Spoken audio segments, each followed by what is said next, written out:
Assalamualaikum warahmatullahi wabarakatuh. Nama saya Muhammad Zulhelmi. Nombor matrik saya 10 DDT 20F1005. Saya salah seorang pelajar daripada DDT 2B di Politeknik Seberang Perai.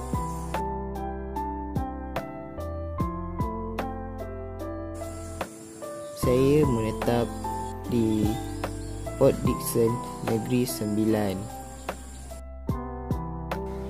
Assalamualaikum warahmatullahi wabarakatuh. Nama saya Muhammad Lufi bin Zulkifli. Nombor matrik saya ialah 10 DDT 20F1012. Saya merupakan seorang pelajar di Politeknik Seberang Perai dan menetap di Padang Serai, Kedah. Assalamualaikum warahmatullahi wabarakatuh. Nama saya Muhammad Abdul Ibn Nasir, nombor matrik 10 DDT 20F1037. Dan Assalamualaikum warahmatullahi wabarakatuh. Nama saya Muhammad Zaim Milatif dan nombor matrik saya ialah 10 DDT 20F1049. Jadi untuk video kali ini kami akan membincangkan tentang masalah kehadiran jemaah yang kurang ke masjid sejak kebelakangan ini kerana kurang diamarahkan. Antara isi yang kami akan kupaskan ialah pengenalan isu tersebut, faktor yang menyebabkan ia berlaku, kesan yang akan timbul, langkah untuk mengatasi perkara tersebut serta kesimpulannya. Mari kita mulakan.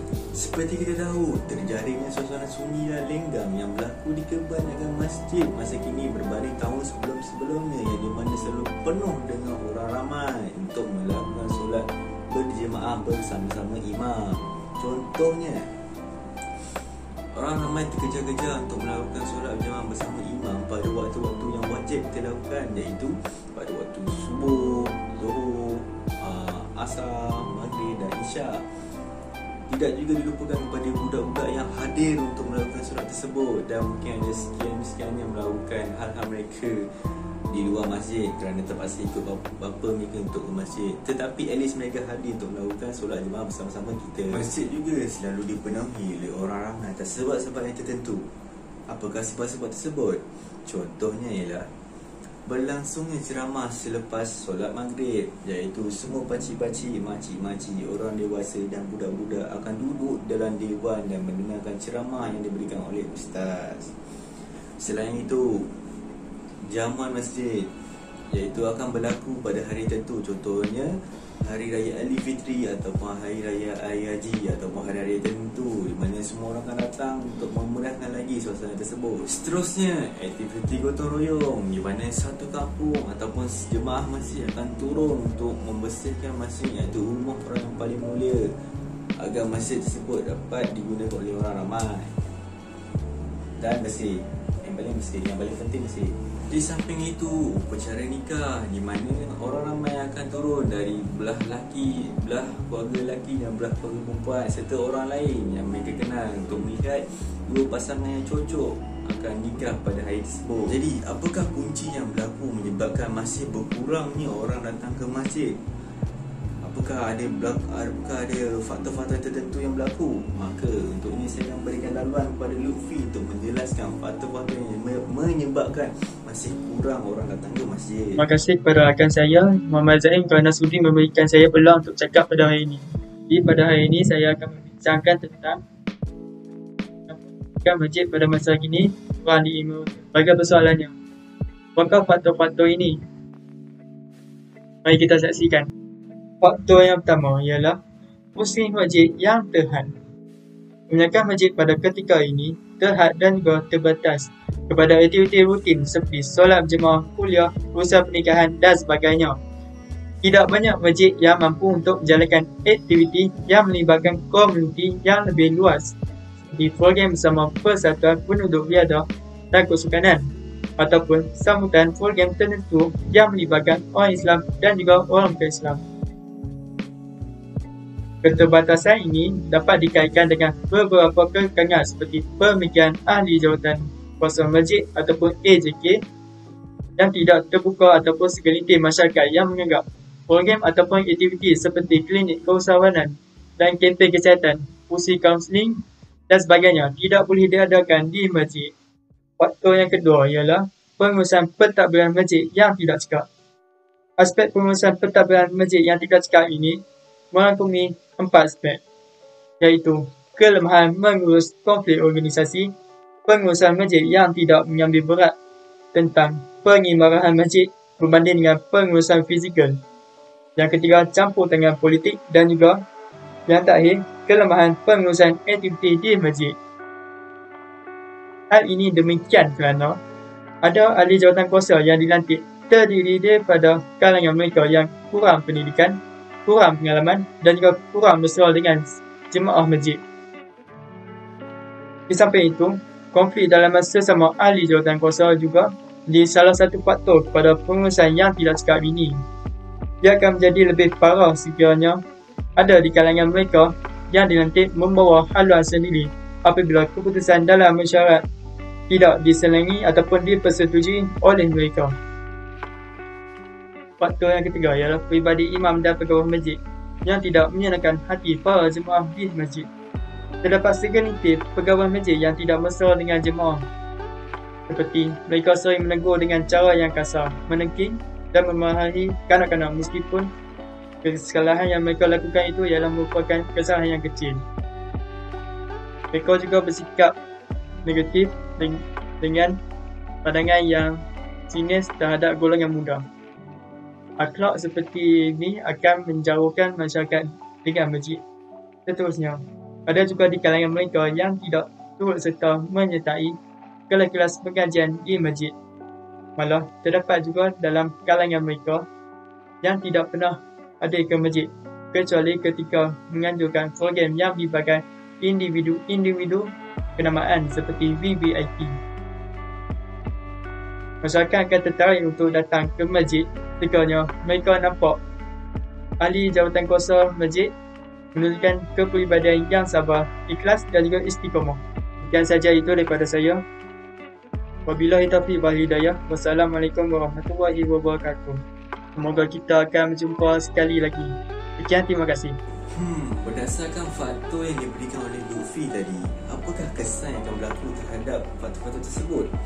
Jadi, maka saya akan berikan Zulhelmi untuk menjelaskan. Terima kasih kepada saudara Lutfi sebentar tadi. Sekarang saya akan membicarakan tentang kesan-kesan terhadap faktor-faktor tersebut. Faktor pertama, masjid yang mempunyai fungsi yang terhad. Jika kita membandingkan masjid dengan balai raya, kita akan melihat balai raya mempunyai banyak fungsi-fungsi. Hal ini menyebabkan masyarakat lebih suka mengunjungi balai raya. Selain itu, masjid tidak mempunyai perpustakaan ataupun ruang bacaan serta kemudahan wifi untuk menggalakkan orang muda untuk ke masjid. Faktor yang kedua daripada saudara Lutfi adalah pengurusan yang tidak cekap. Kesannya akan mengakibatkan masalah komunikasi terhadap masyarakat yang boleh menjejaskan hubungan silaturahim. Selain itu, tidak ada aktiviti yang dapat menarik orang ramai. Faktor yang terakhir daripada saudara Lutfi adalah pribadi imam dan ahli masjid. Kesan daripada kepribadian yang tidak dijaga akan menyebabkan suasana menjadi tegang dan menjejaskan reputasi penduduk setempat. Selain itu, masyarakat akan memandang seru terhadap ahli masjid. Sekian saja daripada saya. Sekian, terima kasih. Bahaya juga ni. Jadi saya harap Ahad Fidai boleh memberitahu kami tentang langkah-langkah untuk mengatasi masalah-masalah tersebut. Bagi menjawab pertanyaan Zaim, saya akan menyatakan sedikit pendapat saya dalam usaha untuk menarik minat masyarakat dalam mengimarahkan masjid supaya suasana masjid lebih meriah dengan kehadiran para jemaah yang ramai. Yang pertama adalah mengadakan aktiviti keagamaan seperti Maulid Rasul, Ma'al Hijrah, Muzik Quran dan sebagainya. Hal ini usahlah berkisar kepada penganjuran, forum atau ceramah sahaja. Memang ia bermanfaat dan mampu menarik minat ahli masyarakat ke masjid, tetapi bukan untuk golongan remaja. Sungguh pun begitu, ada juga penganjur yang mengadakan majlis forum dan ceramah yang diselang-selikan dengan nasyid, dan ia pasti sangat disukai oleh golongan muda. Contohnya seperti majlis hijrah yang dianjurkan oleh Majlis Daerah Ipoh ketika 21 dan 22 Mac 2015 yang lalu. Selain itu, aktiviti yang berkala juga penting untuk mengistiqomahkan masyarakat dengan masjid. Sekurang-kurangnya, mereka tahu solat dengan betul. Yang terbaru, aktiviti rumah terbuka sempena Aidilfitri yang diadakan oleh ahli karya masjid berjaya membawa pelbagai golongan usia akrab dengan masjid. Ini adalah salah satu tindakan yang wajar dipuji, walaupun kebanyakannya hanya bertandang untuk menjamah makanan. Tetapi, sekurang-kurangnya, mereka yang tidak pernah ke masjid tidak malu dan segan menjejakkan kaki ke perangan tempat beribadah, dan sudah pasti akan membuka hati mereka dan untuk lebih dekat dengan suasana masjid. Yang ketiga, remaja mungkin lebih berminat menjadikan masjid sebagai hub sosial mereka sekiranya masjid menyediakan ruang pendidikan yang khusus untuk lelaki dan perempuan seperti perpustakaan, bilik perbincangan, bilik operasi untuk aktiviti kemasyarakatan, kelas tambahan dan kemudahan wifi yang melancarkan aktiviti seharian mereka. Sekiranya mereka selesai mentelaah di masjid, di samping itu mereka boleh menunaikan solat 5 waktu secara berjemaah dengan para jemaah yang lain. Yang terakhir dan yang paling penting ialah bukan sahaja mengakrabkan masyarakat dengan masjid, tetapi juga dengan ahli-ahli masjid. Imam dan Bilal perlu lebih mesra dan mudah didekati oleh para jemaah. Mereka boleh menjadikan Imam dan Bilal sebagai tempat rujukan agama, tempat berkongsi masalah dan pandangan mengenai pelbagai perkara.